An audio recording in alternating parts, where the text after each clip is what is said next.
This is a lesson on applications of gas laws. Two parts to this: stoichiometry, three parts: stoichiometry, molar mass, and Dalton's law. Stoichiometry, if you have an equation like we had in the past,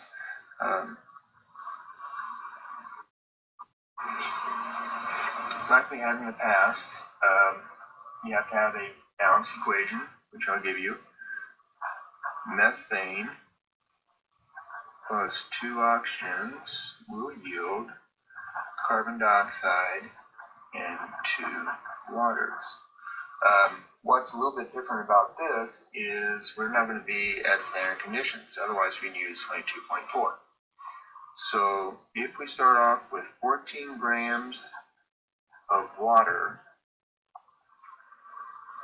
or if we end up with 14 grams of water, what volume of methane would be used? So start off, if we end up with 14 grams of water, what volume of methane gave us that? But the initial conditions are 500 degrees Celsius and 0.9 atmospheres. Okay, so we got non-standard conditions. There are two ways about going about this. You can the first thing is you can go start stoichiometry and go to the end and then use the combined gas law to calculate the new volume, or you can do 2 fraction bars, go to moles of methane, then use the ideal gas law. I'll show you both. So the first couple of steps are the same for either way. So 14 grams of water, 1 fraction bar, change to moles by dividing by the molar mass. Second fraction bar, convert moles of water to moles of methane. Now, at this point, you could stop and use the ideal gas law, or you can continue, one or the other, and do the combined gas law. I'll show you the combined gas law. 22.4 liters over 1 mole. Now you can use this if you are at standard conditions, 22.4. If you do this, you'll find out that you get 8.71 liters at ideal or standard conditions, but we're not. So standard conditions is 1 atmosphere, PV over T equals PV over T, 8.71, which is the volume we calculated, divided by the temperature at 0 degrees, 273.15. Okay, and now our new conditions, which is 0.9 atmospheres, the volume, and 773.15, which is 273.15 plus 500. Okay, I'm going to show you the other setup. If you stop here, you find out that you have 0.389 moles of gas produced. Now you can use PV equals nRT. Here's your N, R, 0.08206. Temperature, same as up here, 773.15. Pressure, 0.9 atmospheres, and volume. Solve for V or solve for V. In either case, you're going to end up with 27.4 liters. So it does not matter how you do it. So this is really the only difference from little kid chemistry. It's when we have non-standard conditions. You can also find the density, molar mass of a compound, of a gas, I'm going to show you a derivation of an equation. You don't need to know how to do this, just telling you how it came up. PV equals nRT, and we find by taking the grams divided by the molar mass, which is the periodic table number. Solve for molar mass, so we're going to switch the molar mass and the PV around, and I'm going to switch the P and the V around. So the molar mass is equal to grams RT. Now instead of PV, I'm going to do VP. Grams divided by volume is density, which is abbreviated D. So D RT over P. Either one of these equations you can use. The grams, gas wall constant times temperature over volume times pressure, or density. Either one's used. I prefer the first one, but the second one you'll see on slips of paper for the AP exam cheat sheet. So if you have 0.4 grams of some gas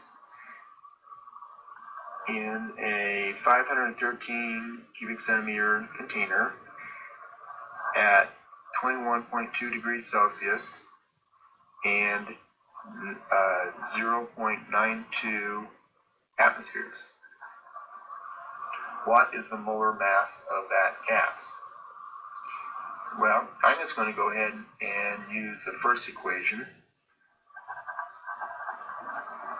GRT over BP.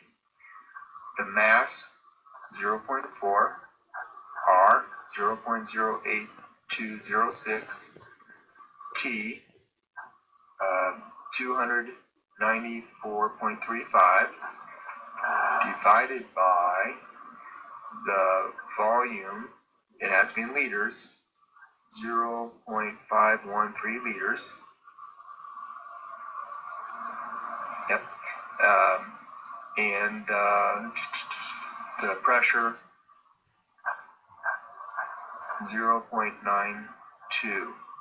Do the math, you end up with a molar mass of 20.5 grams per mole. Okay. First thing was stoichiometry. Second thing, molar mass. The third thing is Dalton's law of partial pressure.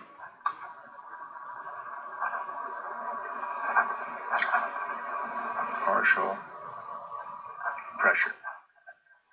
Dalton said that the total pressure of a container does not depend upon the other gases. So the total, if it's a mixture, so if you have the pressure total is equal to the sum of the first gas and the pressure of the second gas and the pressure of the third gas, dot, dot, dot.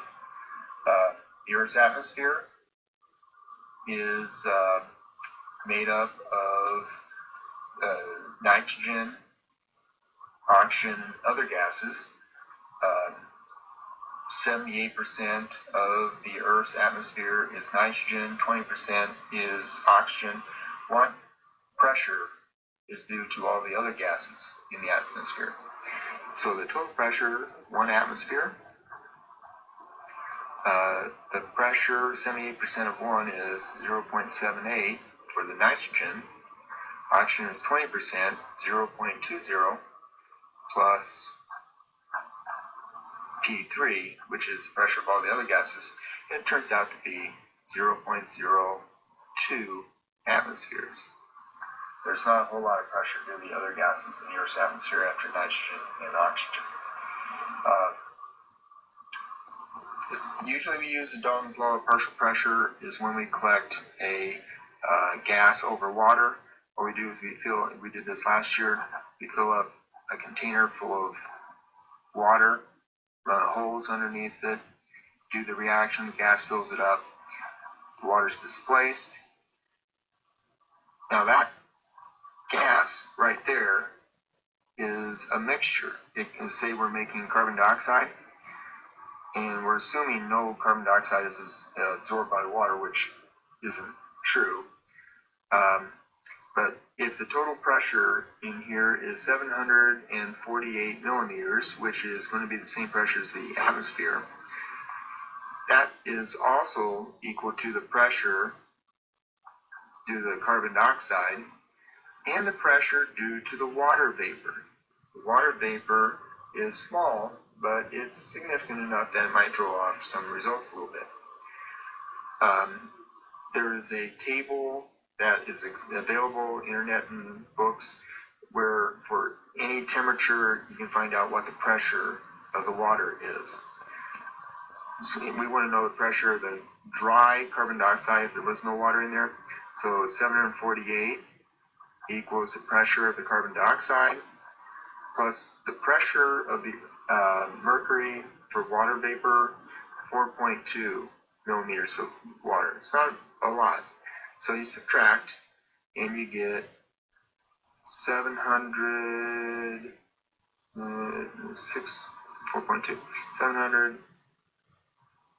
for 3.8. If mental math helps me out. So it's not a whole lot of change, but it's enough that might make something different.